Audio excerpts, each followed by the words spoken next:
out of my realm of thinking or possibility are now part of the discussion. But the timing is tricky. You need to buy a home within the next year or so. So in that case, you're better off acting sooner and locking your rate sooner. So to buy fast, experts say talk to a lender to get pre-approved for a loan and have all of the documents needed ready to go. Pay stubs, tax returns, and investment statements. And play to the seller's needs.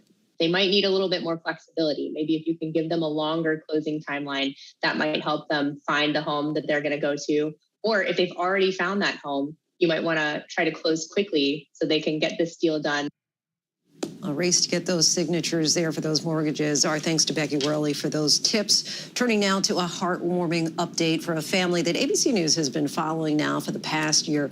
Lauren and EJ Wynn's IVF journey to have a baby went viral after EJ sold his shoe collection to finance fertility treatments. After significant ups and downs on May 1st, their prayers were finally answered. ABC's Alex Prochet has their story. Lauren and EJ Wynn have dreamed of this moment for years. Baby Amari, 18 inches long, 5 pounds, 3 ounces. Their little bean. We have prayed and prayed and prayed, and so many other people have prayed for us. And our little blessing, our true miracle is right here. EJ, when you first laid eyes on your son, what were you feeling? It was just a surreal moment. He's finally here. It was just like kind of like, I'm a dad now. It's a journey that's taken more than half a decade, and we've followed them for nearly the last year of it. What a couple days it has been. They've gone through 8 miscarriages and 2 failed intrauterine inseminations. The Wynns turning to in vitro fertilization, or IVF, to help them get pregnant. When we had our first loss, I felt very alone. There's been times where I've just sat there and cried. I was like, I can't do this anymore. I can't do another injection. I can't put us through another loss. Like, I just can't. And then you blame yourself because you're like, okay, what's wrong with my body? It's a treatment with a hefty price tag. One cycle of IVF can cost an average of $12,000 to $17,000. In many cases, the process isn't fully covered by insurance. EJ helped pay for the expensive treatment by selling off his prized sneaker collection. The sneaker community was like, man, you sold your whole collection. Having a child was way more important than any shoe. Their story resonated with so many online. You realize like how many people in the sneaker community were going through it also. I didn't even realize how many guys online would call me and ask me for advice. And then finally this fall, something to cheer for. It's positive. I am pregnant. And just praying that this is the one. It wasn't an easy pregnancy, but the couple stayed steadfast in their optimism and determination. Lauren meticulously following her doctor's direction to keep their baby alive. Around 34 weeks, they learned Lauren would need to have an emergency C-section. Amari would need to stay in the NICU for 17 days. You know, I didn't plan to have a NICU baby. I planned to be able to bring him home in 3 days. So it's taught me just to kind of go with the process. Like every day, every hour, I'm learning something new. Can you already tell like facial features and resembling? EJ all day. I'm like, I went through everything, and your feet look like mine. That's about it. When you're able to bring your son home, have you given any thought to like processing that moment, that image? I'm gonna need a box of tissues. Even thinking about it, I need a tissue. That moment came around 2 weeks later. We are just so happy and excited for this moment. We have waited over 5 years for this moment. Their miracle baby, healthy and finally home. I never really understood why we went through everything we went through. And it was like after everything happened and the video went viral and everybody's outreach, you know, sending all these messages, I was like, you know what? Maybe God put us through all this so we could help others, so we could advocate for them. You know, that's maybe what our heartbreak was. And that's been really rewarding to know that through our heartbreak, we're able to help others. What a blessing. Finally here. Our thanks to Alex for that. Before we go tonight, our image of the day, and it's one 3 years in the making. Paul McCartney, Billie Eilish, Kendrick Lamar, and more than 200,000 music fans are descending on the British countryside as one of the world's preeminent festivals. Glastonbury is back after a COVID-induced hiatus. And that's our show for this hour. Be sure to stay tuned to ABC News Live for more context and analysis of the day's top stories. Thanks so much for streaming with us.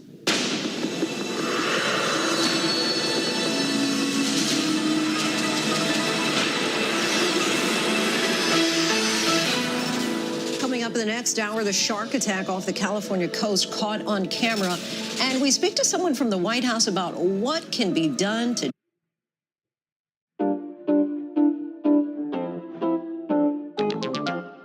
Di dadaku ada hangatmu, ada sukaku, ada prioritasku, ada yang menyatu, semua jadi satu di dalam dadaku, hanya untukmu Indonesia.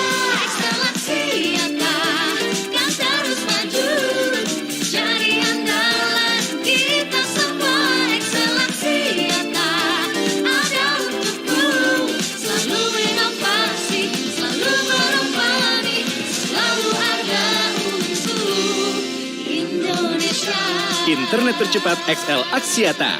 Ada untuk Indonesia.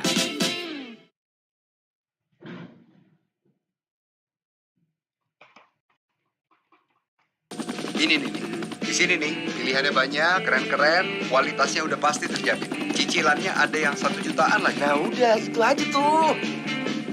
Suka-suka gua dong. Beli mobil bekas berkualitas hanya di OLX Autos. To try to get gas prices down. With so much at stake, so much on the line, more Americans turn here than any place else. ABC News World News Tonight with David Muir, America's #1 most watched newscast, now streaming on ABC News Live. Elizabeth Holmes found guilty on 4 counts of fraud, facing the possibility of decades in prison. Now, we take you inside the courtroom and behind the scenes. The Dropout, Elizabeth Holmes on Trial. Listen wherever you get your podcasts. National parks are incredibly safe places. A crime will happen. Hey, Mama. My wife has fallen. She's in really critical condition. At that time, I thought it was just a tragic accident. There's still a lot of questions we need to ask. There were small things that didn't totally add up. This is 2 lives for Harold that have died now. I was shocked. Something's not right.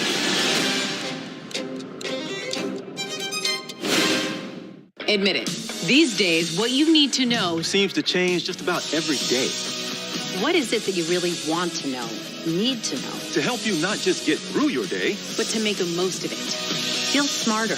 Feel better. Feel happier. Well, how about a 3rd hour of Good Morning America? GMA 3, what you need to know. Now streaming on ABC News Live. It's all about you. America's #1 news, ABC News. Most watched, most trusted, and streaming live to you anytime, anywhere, and free. This is ABC News Live, America's #1 streaming news. Free to you 24/7. Watch America's #1 news whenever you want it, wherever you are, anytime. ABC News Live, streaming live and free on all platforms. Hi there, I'm Lindsay Davis. Thanks so much for streaming with us. We're monitoring several developments here at ABC News at this hour. The FDA is investigating whether an infant died after consuming Abbott baby formula. The young child died in January, but the agency was notified earlier this month. They don't know if this case is linked to Abbott products or not. If it is, it would be the 10th reported death before the company's massive recall in February, which led to nationwide baby formula shortage.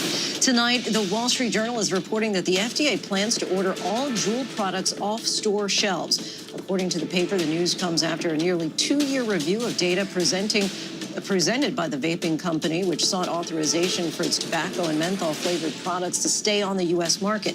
In September, the FDA banned the sale of nearly 1 million lesser-known vape products, but delayed its decision on Juul.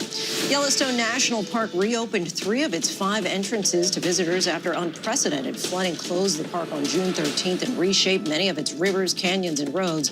Many of the park's famous wildlife viewing areas will be unavailable to visitors returning to the South Loop region of the park. A statement from the National Park Service said that park staff have engaged over 1,000 business owners, park partners, commercial operators, and residents in the surrounding Gateway communities to help create a plan for how to manage summer visitation while the park's North Loop remains closed. President Biden officially backed a federal gas tax holiday today as Americans face soaring gas prices. But Republicans and some Democrats say there's no guarantee it will actually even help reduce prices. Our chief White House correspondent Cecilia Vega has this report. Facing mounting political pressure over sky-high prices at the pump, President Biden today called on Congress to give drivers a much-needed break by suspending the federal gas tax. We'll provide families some immediate relief, just a little bit of breathing room as we continue working to bring down prices for the long haul. The national average is now just under $5 a gallon. In Los Angeles, Evelyn Vargas, a mother of 4, struggling. We don't know what to do because the prices are increasing every single day. The president wants to suspend the gas tax for 3 months, which would save drivers about 18 cents a gallon, or $2.76 to fill up a 15-gallon tank. He also wants to suspend the roughly 24-cent per gallon tax on diesel. But the plan already faces stiff opposition on Capitol Hill, with many Republicans dismissing it as a midterm election year gimmick. And even some Democrats are skeptical. I'm not a yes right now, that's for sure. House Speaker Nancy Pelosi concerned oil companies, not consumers, could benefit most. President Biden blaming the rising fuel costs on the war in Ukraine, and he's now calling on states to suspend their own gas taxes too. And the White House calling top oil company executives to a meeting tomorrow, urging them to do the right thing. Bring down the price you are charging at the pump to reflect the cost you are paying for the product. Do it now. Do it today. Your customers, the American people, they need relief now. Our thanks to Cecilia for that. And joining us now to discuss the proposed gas tax holiday is Heather Boushey. She's a member of the President's Council of Economic Advisors. Thank you so much for joining us, Heather. So cutting the 18 cents a gallon federal gas tax means taking less than 4 percentage points off the cost when people are paying $5 a gallon, in some cases more. How much of a difference would this really make for Americans paying such high gas prices already? Well, the president has put in place a series of steps to seek to lower gas prices that families are facing at the pump. He's trying to pull out all the stops, and this is one piece of the puzzle. And we do believe, looking at the empirical evidence, that when you add all these up together, they will make a difference. And certainly, the president has already taken steps to release oil from the Strategic Petroleum Reserve, both in the United States and working with allies. He's taken steps to make biofuels more available in gasoline, that is lowering prices for some gasoline around the country. He's working, calling on refiners to work with him to make sure that the prices that the American public pays is fair. And then this is yet another piece of the puzzle. Let's, take a holiday from gas taxes for a few months and allow consumers to pay a little bit less for that reason. But it all adds up. Every little bit can make a difference for families. Every little bit certainly can count. There has already been a pushback in Congress to the proposal, primarily from Republicans, but from Democrats too. Speaker Pelosi hasn't fully endorsed the plan. She said, quote, "We'll see where consensus lies for a path forward on the president's proposal." Not exactly a ringing endorsement there from the Speaker of the House. How confident is the president that this will get enough congressional support? Well, the president looks forward to working with Congress on this. I mean, we need to do what we can to help families, especially in this moment when gas prices are so high because of Putin's unprovoked war in the Ukraine. We know that that is a core reason why energy prices are so high for families right now. And if we want to support the Ukrainian people, then the price is also high for families to bear. So this is a step that the president can take working with Congress to help lower those prices at the pump that are facing families. And meanwhile, other Democrats say a 3-month holiday, it just isn't enough of a solution. One Democratic senator from New Hampshire said that the tax should be suspended for the rest of the year. What are your thoughts on that? Well, the summer driving season is upon us. We know that folks are going to be out there getting in their cars, taking vacations and the like, and it's an important time to make a difference. But the other thing is that we are in this unique moment. This is the moment. As we've seen this war drag on, as we've seen the ongoing upheaval in energy markets because of what Putin is doing, and so that is why we need to do this now. We don't know how long this war is going on, but a 3-month holiday seems like the right first step to take. There was a lot of attention in the spring focused on the president releasing 1 million barrels a day from the Strategic Petroleum Reserve. That really hasn't seemed to bring fuel prices down. So why do you feel that Americans should be hopeful at this point that the tax pause will bring much needed relief at the pump? Again, there are a series of steps, right? And we also, you don't know what didn't happen. What we do know is that, this release of oil from the Strategic Petroleum Reserve, along with from our allies, is a step that we can take to make sure that oil is flowing through into refineries throughout our economy. Every little bit helps at this point, especially given the ongoing crisis in the Ukraine. And lastly, I know that you did list a few different steps calling on refiners and others. Are there any perhaps more drastic measures that the president is just considering to rein in fuel prices? Well, I think the big thing on the president's agenda this week is hearing from Secretary Granholm about how the conversation goes with these oil refiners. Are they willing to work with the administration to take steps to make sure that the prices at the pump that Americans pay are fair? These refiners have been earning these record profits. The gap between how much they have to pay for the oil coming in and how much they charge for the oil that they then send to gas stations, that gap is at record highs. And so I think that, the president said in his letter last week that he's willing to take necessary steps, but he really wants to work with them first. Heather Boucher, we thank you so much. Really appreciate your time. Thank you. Now to the Senate's bipartisan deal on gun safety reform. At least 14 Republicans have expressed support, including Leader Mitch McConnell. So what's in the deal? Who's on board to support it? And will it make a difference? ABC's congressional correspondent Rachel Scott reports in tonight from Capitol Hill. Tonight, weeks after the Uvalde school shooting and the Buffalo grocery store massacre, Senate Majority Leader Chuck Schumer vowing to hold a vote on gun safety by the end of the week. The American people have waited long enough. The roughly $13 billion package would be the first major gun legislation in decades, enhancing background checks for gun buyers under 21, closing the so-called boyfriend loophole, preventing people convicted of domestic violence from owning guns, and providing funding for gun violence prevention programs, school security, and mental health.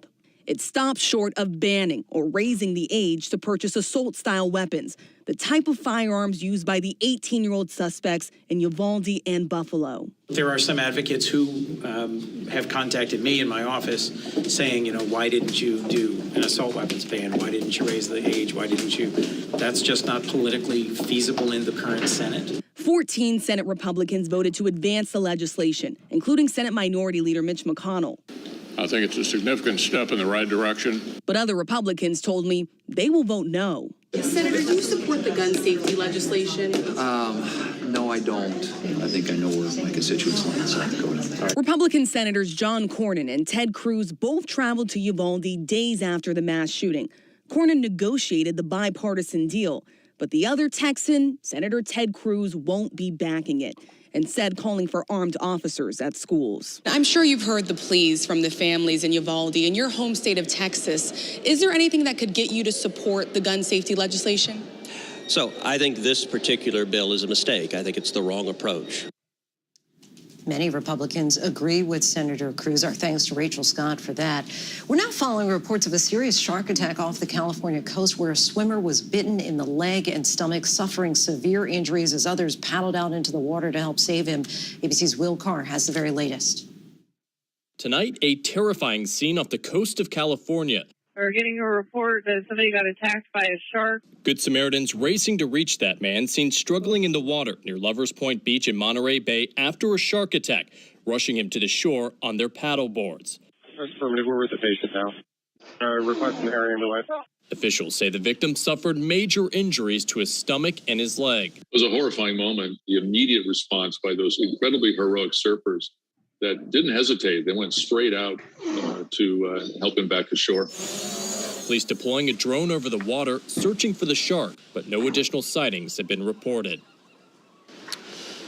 While experts say shark attacks are rare, there were 73 unprovoked bites across the United States last year alone. And here in California, researchers say they've seen a dramatic increase in the number of great white sharks that they've seen along the beaches in Southern California. Lindsay. Will, thank you. Now to that flight emergency in Miami. Some scary moments for the 130 passengers and 10 crew members on board. An investigation is currently underway to find out what caused the landing gear on the plane to simply give out. ABC's transportation correspondent Gio Benitez has the details. Tonight, new details on that passenger jet seen here making that hard landing at Miami International Airport, parts of the plane bursting into flames. New video showing the panic inside the plane, passengers rushing to the exits, jumping onto emergency slides to get off the aircraft, passengers hurrying off the tarmac. Heavy smoke rising as authorities say the plane, which was coming from the Dominican Republic with 140 people on board, had its landing gear collapse as it touched down. Alfredo Machado was on board with his wife and baby daughter. The second we touched the ground, the plane started shaking a lot. We heard like a sound like if something broke. I had to jump out of a plane with my 4-month daughter in my arms. Emergency crews dousing the plane with foam. At least 3 passengers transported to the hospital. Others embracing at the terminal, describing those terrifying moments on board that flight. We were bumping like side to side and all the windows like break. Now we're learning the plane, operated by Dominican airline Red Air, was a 32-year-old MD-80 that had once belonged to American Airlines and had been retired to the New Mexico desert for years before being bought by low-budget airlines in Latin America. Now the question, was that aircraft properly maintained? There are requirements the FAA can make for you to fly into the United States. However, they can't mandate what your maintenance is going to be. Our thanks to Gio for that. Operation Lone Star, the mission put into place by Texas Governor Greg Abbott in the hopes of curbing the amount of immigrants crossing into the U.S., is facing some internal backlash after one guardsman lost his life. Another guardsman tells our Maria Villarreal that he feels like the whole mission is a lie. Here's part 2 of our report on Operation Lone Star. If they show up at your house in full uniform, then there's only a couple of things. I didn't want them at my house. For the Johnson family, opening the door on that day back in April meant facing their worst fears. You knew instantly? Yes, ma'am. The military doesn't show up without the soldier if they know where the soldier is. This was the Bishop Evans they knew and loved, a 22-year-old kind-hearted Dallas Cowboys fan that often sent videos of himself on assignment trying to pass the time. His grandmother Joanne and aunts Felicia and Kenya sharing the pain of their loss. Piece of your heart. Sorry, piece of your heart is gone. You know these things can happen even if he's not in the military, but my heart hurts that he's not with us, that he has so much potential.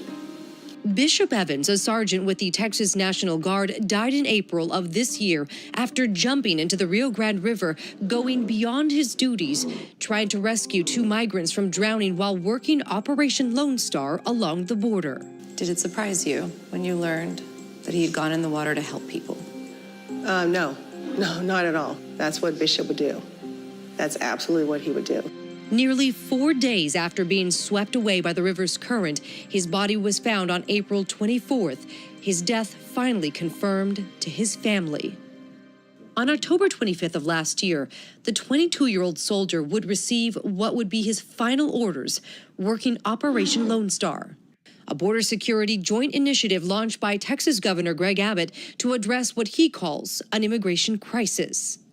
Texas will be taking its own unprecedented actions this month to better secure our state as well as our nation. Governor Abbott dispatched thousands of state troopers and Texas National Guardsmen to dozens of counties near the border with a migrant arrest program in 2 counties, Valverde and Kinney. What I remember is him explaining that he was going down to guard the border. We knew the location that he was going to and what the mission pertained to. But that was pretty much it. Now his family is searching for answers. What exactly was Sergeant Evans' orders for this mission? And most importantly, why didn't he have a floating device to protect him from drowning? Did it sound like that was supposed to be a part of his job while he was down there? No. When they explained he went in the water, that's where I became confused. Did you get further details? Was there a report that came to you? Did you get some sort of incident, a statement, anything? No, not yet. We have not received any incident report, nothing. No. Nothing. Details about how it happened. Like anything on an investigation even? No, nothing. Nothing. In a statement to ABC News, the Texas National Guard said water rescues were not the purview of the soldiers at security points, so water operations training was not given. Because of the selflessness of Texas Guardsmen, the necessity for throw ropes became apparent and were ordered. Unfortunately, that equipment had not been delivered in time for Sergeant Evans to use it in his attempt to rescue the drowning migrants. Soldiers have to have the tools needed to do their job. After more than 2 decades of military service, Jason Featherston, a respected senior enlisted leader in the Texas Guard, retired just as Operation Lone Star got underway. You spent 25 years serving in this capacity. Yes, You loved your job. absolutely. You loved working with these soldiers. Absolutely. Why would you speak out right now? Because they can't speak out for themselves. A soldier speaks out, they're in uniform, they're deemed insubordinate, and then they can face court-martial or non-judicial punishment, reduction in rank. They could be fined money. Jason says the operation was plagued with logistical issues and poor planning from the start. It was a rush to put a number of soldiers on the border. The magnitude of problems with pay and equipment with Operation Lone Star is more than I've ever seen. To be honest with you, I don't think I could come up with a mission to do as bad a job. I couldn't plan to do a mission this bad, ever. But the mission continues, and critics say the toll on service members insurmountable at times. Featherston worries about the mental and emotional toll the operation could be taking. There's been some suicides tied to Operation Lone Star. There's been a lot of suicide attempts and, mental health problems. In January alone, there was 14 soldiers that said, hey, I want to hurt myself. And that has not been reported by the agency. And how do you know that? Soldiers tell me. Not long after Sergeant Bishop's death, the Texas legislature held a 3-hour hearing with Operation Lone Star leaders who asked for additional funding and more mental health resources. What we can use more of is full-time behavioral health specialists. We have a massive amount of people, and we could use more behavioral health specialists to be with those people. So far, Texas has allocated nearly $4 billion on the operation, including an additional $500 million in funds approved by Governor Abbott in late April. The governor's office did not respond to our request for comment about the program, but Abbott claims the program has taken illegal drugs and criminals off the streets. It just feels like this whole mission is a lie. We spoke with a man we're calling Soldier X. He was recently deployed in Operation Lone Star and agreed to speak with us as long as we do not name him or show his face. Our general consensus here on the border is that this is a very political mission. We're here so the governor can say, I put X amount of soldiers on the border to keep Texas safe so that he can get votes. And do your colleagues feel that way? Absolutely. The operation began in March of 2021 and boasts a force of 10,000 service members. In just over a year, they've made a little over 4,100 total misdemeanor trespassing arrests and 240 charged with felonies. The governor's bragged that the National Guard has detained X amount of people. We are not detaining. That's not what we do. We call the Border Patrol. The Border Patrol, they're the professionals for this. We're soldiers and they do it. We're not detaining people. For the family of Sergeant Evans, their push for change continues each day as they grieve their loss. If it could happen to Bishop, then certainly it could happen to anyone. Our military or any servicemen and women that are down there for the purpose of this mission, let's make sure they have what they need. Make sure it's as safe as possible. Do you feel like you have a new mission? Absolutely. Absolutely. A new mission indeed. Our thanks to Maria. And still to come, the growing death toll after a devastating earthquake in Afghanistan. We have the latest. And an award-winning chef celebrates the diverse food and flavor of the African diaspora in his new cookbook. We'll be right back.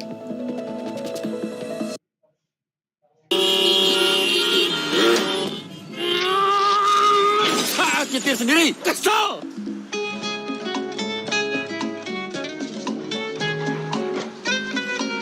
Makin kalem, pesan Grab bisa kali.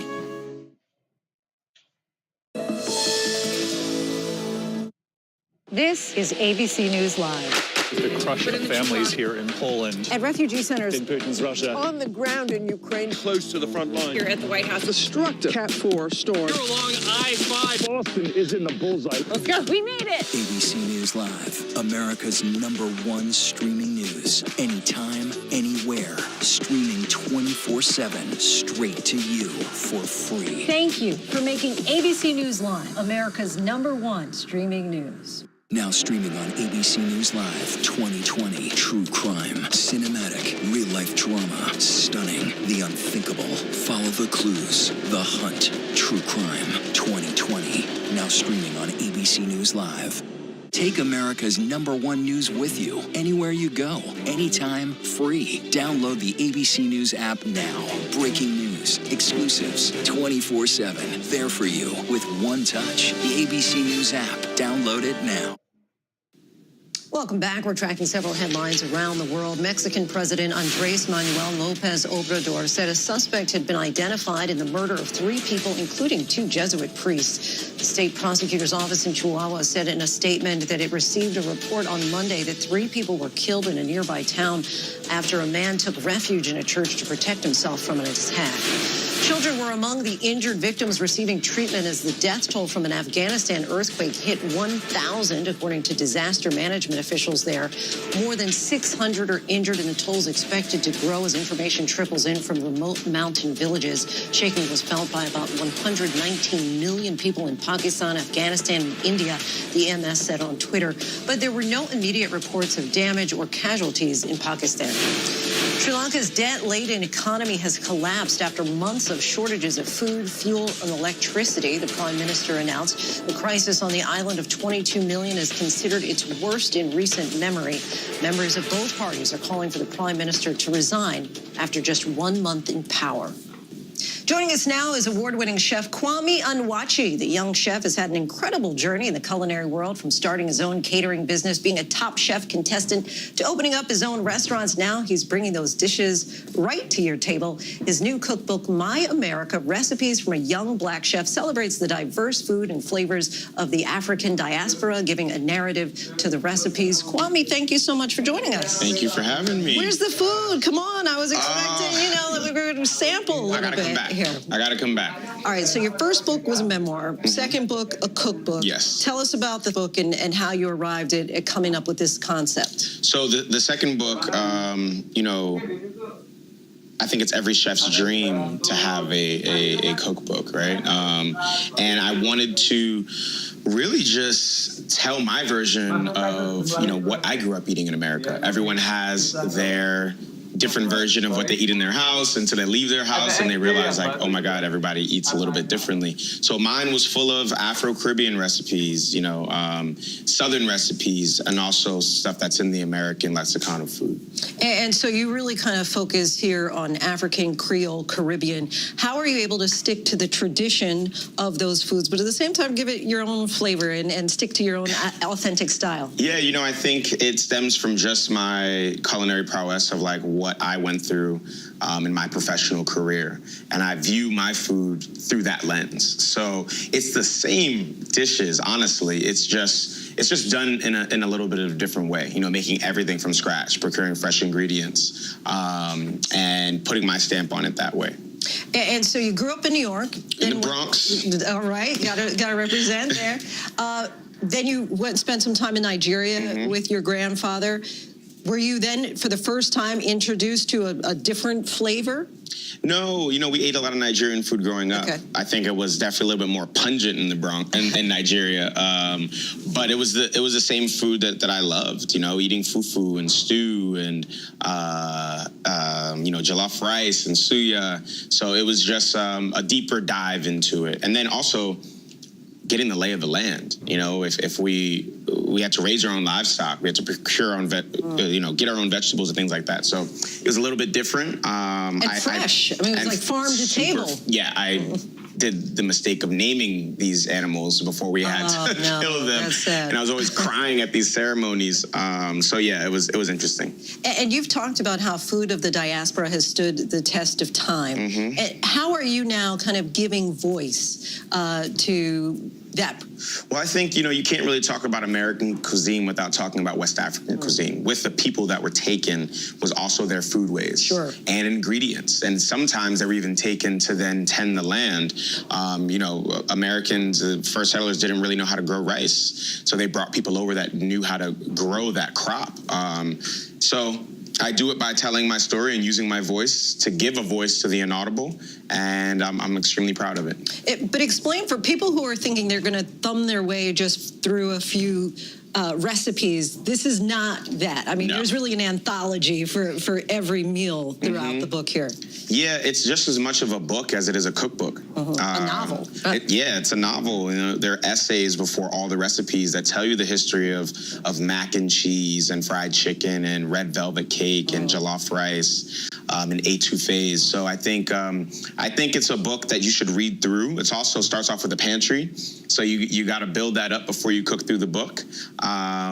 So yeah, it's not a book that you fly through. I think it's a book that you really sit with and get to know a little bit. You said etouffee. I'm hungry now. Yeah. That's one of my favorites, and people rarely cook it properly. But yeah, it's watery and stuff. Kwame, we thank you so much. Of course. I have this saying, I'm too anointed to be disappointed. That's right. Oh, yeah. I love it. I love it. You catch on quickly. Really a pleasure to have you. Absolutely. Thank you. And for all of our viewers, his book is available now, My America, Recipes from a Young Black Chef.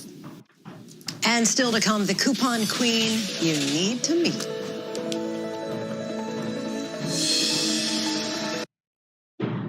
We got you, Lord. Ada air purifier bisa basmi virus. Keren emek. Udah, jalan. Right now, with so much at stake, Sunday mornings, this is the place. Taking on all the tough questions. Straightforward reporting. No spin, no hype, no bull. Thank you for making ABC's This Week with George Stephanopoulos the #1 Sunday morning news show versus the competition. Welcome to This Week. Take America's #1 news with you anywhere you go, anytime, free. Download the ABC News app now. Breaking news, exclusives, 24/7. There for you with one touch. The ABC News app. Download it now. Sheriff's Office! We are together. The most powerful stories of our time, anytime. Nightline. Ready for a little GMA-ish promo? Okay, here we go. GMA 7A every day with Robin, George, and Michael. That's how you start the day. Boom! America's #1 news, ABC News. Most watched, most trusted, and streaming live to you anytime, anywhere, and free. This is ABC News Live, America's #1 streaming news. Free to you 24/7. Watch America's #1 news whenever you want it, wherever you are, anytime. ABC News Live, streaming live and free on all platforms. Finally, tonight, with the cost of nearly everything on the rise, one online influencer has made a name for herself as the coupon queen of the internet. Will Gans reports. Guys, I just went to Walmart and scored $120 worth of products for less than $15 out of pocket. Brie Beauvais is the coupon queen of the internet. It is your hard-earned money. Don't give it away. Guys, I just scored 49-cent paper towels at CVS this week.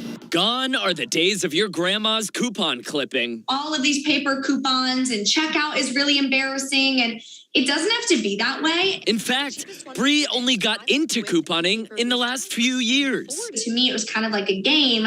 Okay, I would put together my shopping list, figure out what rebates I could get back, how much cash back I could get, try to get the bonuses, and I was hooked at that.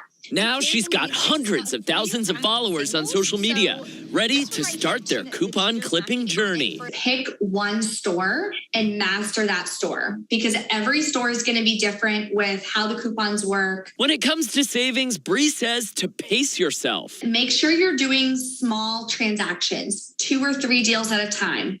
You get your rewards back. 2 or 3 deals at a time. Now you use your rewards. Keep rolling those rewards. That way you can keep your out-of-pocket as low as possible. As for those who aren't so tech savvy, what percentage is digital and what percentage is like the clipping coupons and putting them into binders? Honestly, it depends. So I use both. It's like an upside down pyramid. The more tiers you participate in, the more money you're going to save. But at the end of the day, even if you just do the first tier using digital coupons, you're still going to save way more than if you don't coupon at all. in addition to her TikTok tips and YouTube tutorials, Bree now offers coupon classes. Anyone can learn. It's a skill just like anything else. Coupon classes, a lot of people might be taking Bree up on that, our thanks to Will Gans. And that's our show for tonight. Be sure to stay tuned to ABC News Live for more context and analysis of the day's top stories. I'm Lindsay Davis. Thank you so much for streaming with us. Have a great night.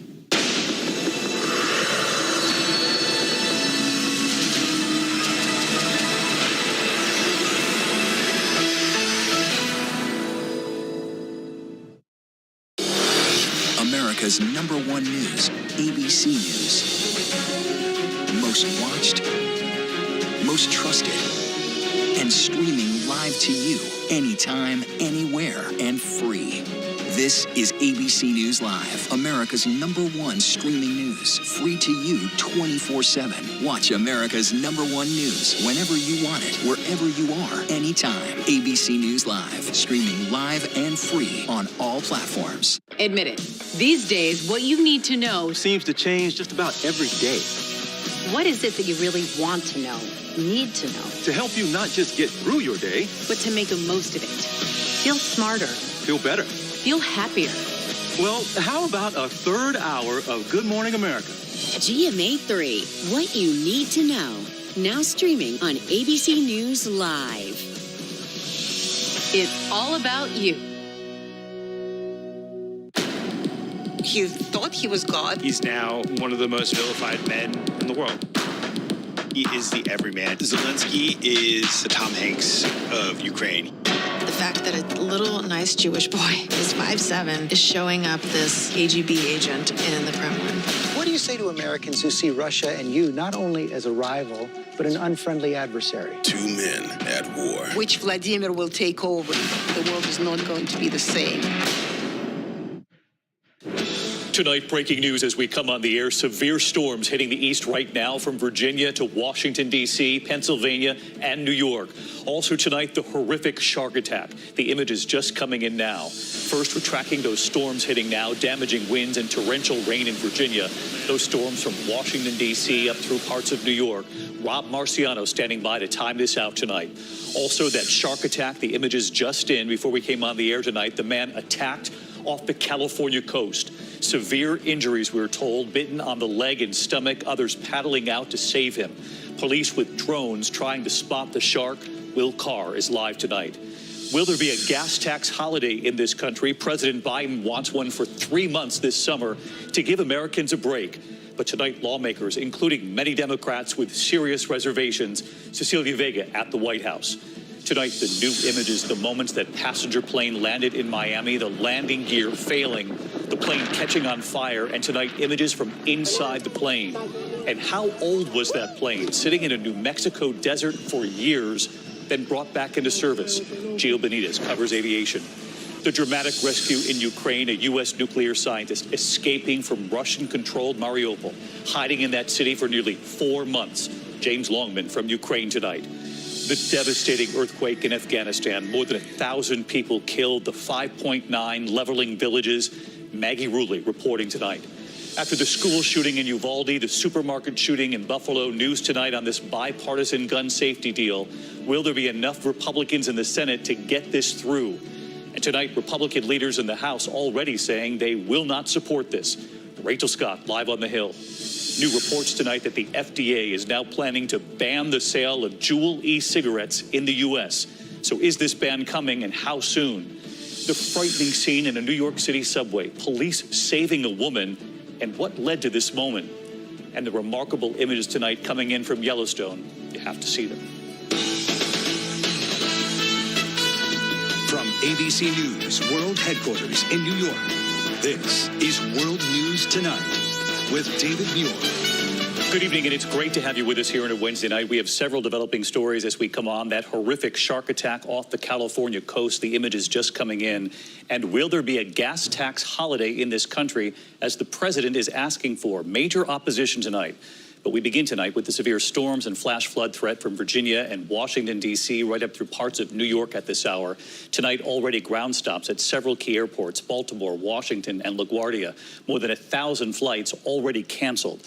The dark clouds already rolling in here in New York City, obscuring the top of the Empire State Building there, and powerful wind gusts and torrential rain in Fredericksburg, Virginia. More than 100,000 customers already without power tonight. And, of course, this dangerous second heat wave continuing for millions. So let's get right to senior meteorologist Rob Marciano tracking it all for us. Hey, Rob. Hey, David, Virginia hit really hard. Richmond reporting a wind measurement of 60-plus miles per hour, and these storms are moving north to south, so they may get hit again. Here it is on the radar scope. West Richmond may get clipped, but look at the watches. They're up from Norfolk to Harrisburg, all the way through Lexington and Louisville, and that line crossing the Ohio. That means business, so the next couple of hours will be dicey, and flood watches over some training thunderstorms, potentially across New York and Pennsylvania. The heat gets squeezed to the south. It hit at 101 in Nashville. That's the first time in a decade you've been that warm. 101 as well in Mobile. These numbers tomorrow include humidity. Mobile could be their warmest temperature on record, and these temperatures across the Gulf Coast into Texas will remain scorching into the weekend. David? Rough night ahead and a very hot couple of days ahead still for millions in this country. Rob, thank you.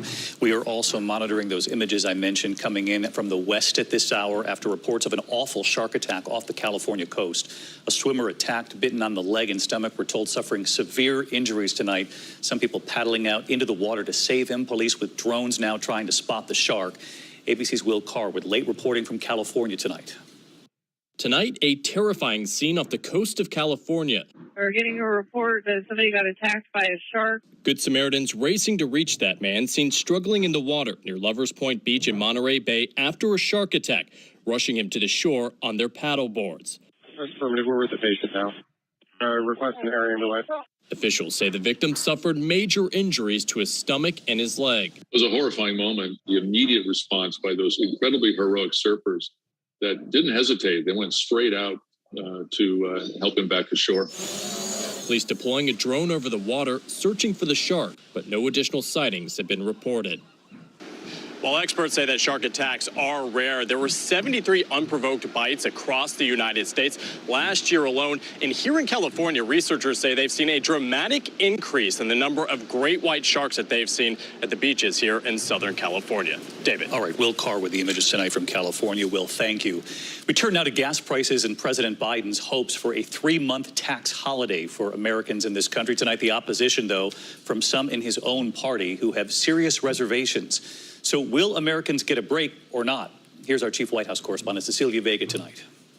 Facing mounting political pressure over sky-high prices at the pump, President Biden today called on Congress to give drivers a much-needed break by suspending the federal gas tax. We'll provide families some immediate relief, just a little bit of breathing room as we continue working to bring down prices for the long haul. The national average is now just under $5 a gallon. In Los Angeles, Evelyn Vargas, a mother of 4, struggling. We don't know what to do because the prices are increasing every single day. The president wants to suspend the gas tax for 3 months, which would save drivers about 18 cents a gallon, or $2.76 to fill up a 15-gallon tank. He also wants to suspend the roughly 24-cent per gallon tax on diesel. But the plan already faces stiff opposition on Capitol Hill, with many Republicans dismissing it as a midterm election year gimmick. And even some Democrats are skeptical. I'm not a yes right now, that's for sure. House Speaker Nancy Pelosi concerned oil companies, not consumers, could benefit most. President Biden blaming the rising fuel costs on the war in Ukraine, and he's now calling on states to suspend their own gas taxes too. And the White House calling top oil company executives to a meeting tomorrow, urging them to do the right thing. Bring down the price you are charging at the pump to reflect the cost you are paying for the product. Do it now. Do it today. Your customers, the American people, they need relief now. All right, so let's get right to Cecilia Vega live at the White House tonight. Cecilia, the president's proposal to suspend the gas tax for 3 months, of course, facing this uphill battle that you just pointed out. But even many Americans who certainly would love a break on gas, likely also asking tonight, where would the money for a gas tax holiday come from? Yeah, David, well, it comes from a fund that is used to pay for crucial infrastructure programs like keeping the nation's roadways safe all around the country. We all know that over the course of 3 months, we're talking about $10 billion, a lot of money. But look, the reality is you're hearing from Democrats who are raising concerns about tapping into some of this infrastructure money. They say these are important programs, and this is so far from a done deal, David. Even Democrats in his own party, you heard, not all of them are on board on this one. But Democrats and Republicans and certainly the president know the pain being felt by Americans. So if there's anything that can be done, we'll see. Cecilia, thank you for that. In the meantime, tonight, we're learning more this evening about that passenger jet at the Miami International Airport, the landing gear failing, the plane catching on fire. Look at the new images tonight that have now emerged. The moment the passenger plane came down, the landing gear collapsing, then the flames on that plane. Of course, then the terrifying exit, passengers escaping out the emergency exits. And tonight we have now learned the plane was 32 years old and had been retired to the New Mexico desert 8 years ago. Gio Benitez covers aviation. Tonight, new details on that passenger jet seen here making that hard landing at Miami International Airport, parts of the plane bursting into flames. New video showing the panic inside the plane, passengers rushing to the exits, jumping onto emergency slides to get off the aircraft, passengers hurrying off the tarmac. Heavy smoke rising as authorities say the plane, which was coming from the Dominican Republic with 140 people on board, had its landing gear collapse as it touched down. Alfredo Machado was on board with his wife and baby daughter. The second we touched the ground, the plane started shaking a lot. We heard like a sound like if something broke. I had to jump out of a plane with my 4-month daughter in my arms. Emergency crews dousing the plane with foam. At least 3 passengers transported to the hospital. Others embracing at the terminal, describing those terrifying moments on board that flight. We were bumping like side to side and all the windows like break. Now we're learning the plane, operated by Dominican airline Red Air, was a 32-year-old MD-80 that had once belonged to American Airlines and had been retired to the New Mexico desert for years before being bought by low-budget airlines in Latin America. Now the question, was that aircraft properly maintained?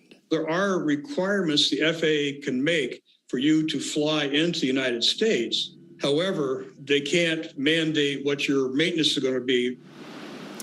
And David, that plane was sitting in the desert for about 2 years, and this new budget airline bought it. So those maintenance records, they're going to be very important here. Meanwhile, David, we've just learned that the black boxes from that plane will be sent to Washington tomorrow for analysis. David. All right, Gio Benitez tonight. Gio, thank you.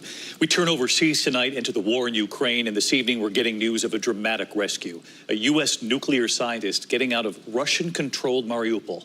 A Tampa-based nonprofit group documenting the rescue. Project Dynamo saying John Spohr was freed after he fled his home in Ukraine. He was in hiding for nearly 4 months with Russians in control of that city, reportedly traveling some 20 hours to safety in Poland. Our foreign correspondent, James Longman, from inside Ukraine again tonight. Tonight, reports of a dramatic escape by an American nuclear scientist from Russian-occupied Ukraine. You can see John Spohr in the white T-shirt being escorted by a local Ukrainian security detail just outside Mariupol yesterday. Spohr, who's from Texas, had been living in Mariupol for several years before the Russians invaded in February. After going into hiding during the brutal siege, he says Russian-backed Chechen fighters went to his house twice and ransacked it. They were hunting me. There's no other way to say it. His rescue was organized by Project Dynamo, a Tampa-based group run by U.S. veterans who say Spohr was considered